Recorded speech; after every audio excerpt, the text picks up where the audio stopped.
Hello, before delivery আমাদের দুজনার এটাই ছিল হচ্ছে লাস্ট ডেট। দিনটি ছিল আমার বার্থডের পরের দিন। তো যেহেতু বার্থডের দিন কিছু করা হয়নি, তাই তার পরের দিন আমরা দুজন মিলে হচ্ছে একটু বেরিয়েছিলাম ঘোরার জন্য আর একটু ওই মেমোরিগুলো রেখে দেওয়ার জন্য। তো প্রথমেই আমরা হচ্ছে এই দোকানটাতে এসেছি।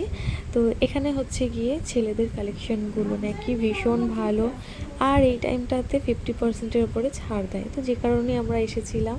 তো এখান থেকে আমার বরের জন্য হচ্ছে গিয়ে একটা জামা, একটা প্যান্ট আমরা নিয়ে নিলাম। তো তোমরা হচ্ছে এটা না একটা অনলাইন অ্যাপসও আছে, তোমরা ডাউনলোড করে নিতে পারো, ভীষণ ভালো এটা। আর তারপর আমরা হচ্ছে একটা রেস্টুরেন্টে এসেছিলাম খাওয়া দাওয়ার জন্য। এখানে বাঙালি অনেক পদ পাওয়া যায়। তো এটা হচ্ছে গিয়ে তোপসে। আর আশেপাশের অ্যাম্বিয়েন্সটাও কিন্তু বেশ ভালো ছিল। তো আমাদের অন্য একটাতে যাওয়ার কথা ছিল, কিন্তু আমরা এখানে চলে এসেছি কারণ সেটা বন্ধ ছিল।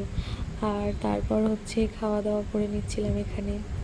তারপর কিছু ছবি, ভিডিও এগুলো একটু অল্প করে তুলে নিয়েছিলাম। আর তারপর যেহেতু অনেকটা রাত হয়ে গেছিলো, প্রায় 10টার ওপরে বেজে গেছিলো, তাই আর বেশি দেরি না করে তাড়াতাড়ি বাড়ি চলে গেছিলাম।